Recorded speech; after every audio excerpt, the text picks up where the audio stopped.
All right, let's get to our panel now. Let's bring in Republican strategist Jason Meath and Democratic strategist Roger Fisk joins us via Skype. Guys, thanks so much for joining us. Glad to be here. All right, let me get your take on the president's tweet today. To me, it seems a little bit like maybe he doesn't understand the different branches of government and that everybody doesn't work for him. It's not the Trump organization. Let me start with you, Jason. Well, you know, I mean, the president likes Twitter, okay? So we've all... you know, spoiler alert. And this is the way that he actually not only communicates to his base, but he also sort of uses it as a platform to be able to air his grievances. Sure.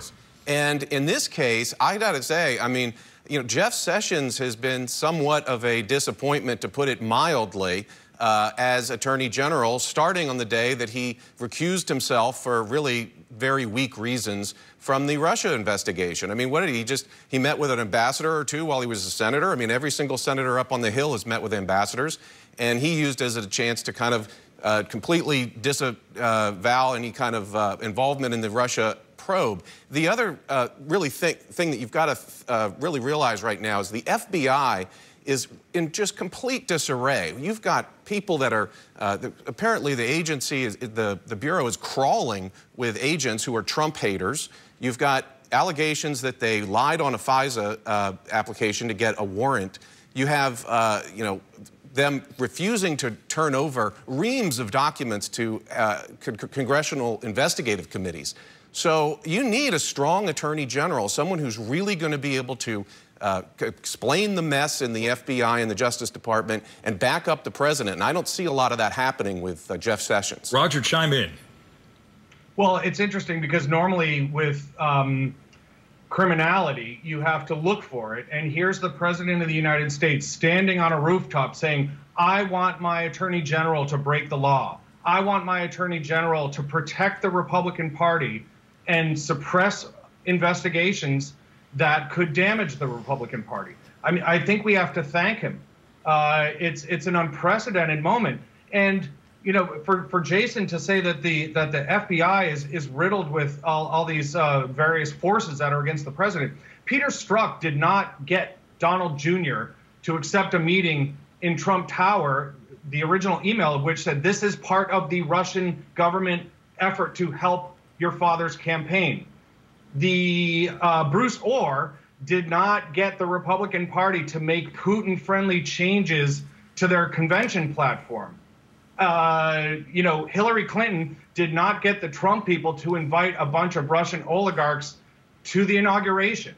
So they can talk all they want about the internal machinations within the FBI. But the flip side of that coin, and the president's tweet today is another installation in it, is a clear pattern of activities that are pro-Putin against the United States, difficult to explain. And when you go back to Vice President Pence on Face the Nation in February of 2018, he was asked, were there any contacts between the campaign and Russians? And he said, no, no, no, of course not. And that's why Jeff Sessions had to recuse himself. Not that he had a couple meetings with ambassadors, but he lied about it in his confirmation hearings. The rule of law matters, and that's why we're having this conversation. Hey, Jason, I know you want to jump in on that, but before you do, I want to switch the subject on you real quick. All right, let's talk about Governor John Kasich. He was on the Sunday shows this weekend, and he talked about the Republican Party shrinking. Let's listen to what he had to say, and I want to get your take on the other side.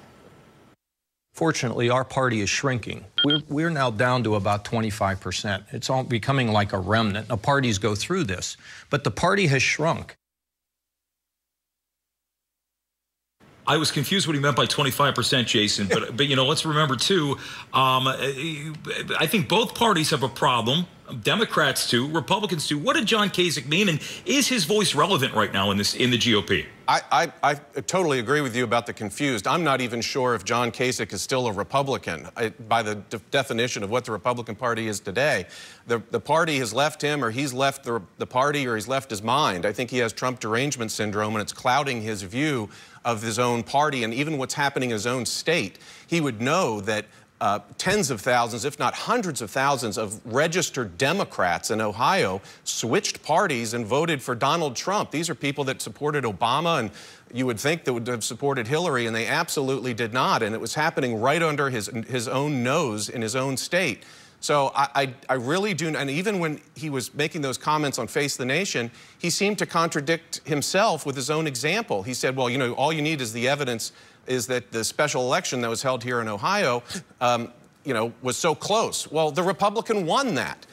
So yeah, you know, I mean, and he won it in a district that voted overwhelmingly for Donald Trump. And so I'm not really sure exactly if he knows what he means. I think I've heard lately, I feel like he's sort of such a never-Trumper that he wishes ill will on his own party. It's a very bizarre thing for him to say. And he's not running for, he's term limited, so he won't be running again anytime soon in Ohio. Yep. All right, Roger, let me get your take on that, or let's just talk about the Democrats as we head into the midterm. We'll switch switch here again. What do you think the chances are? Are they looking good right now?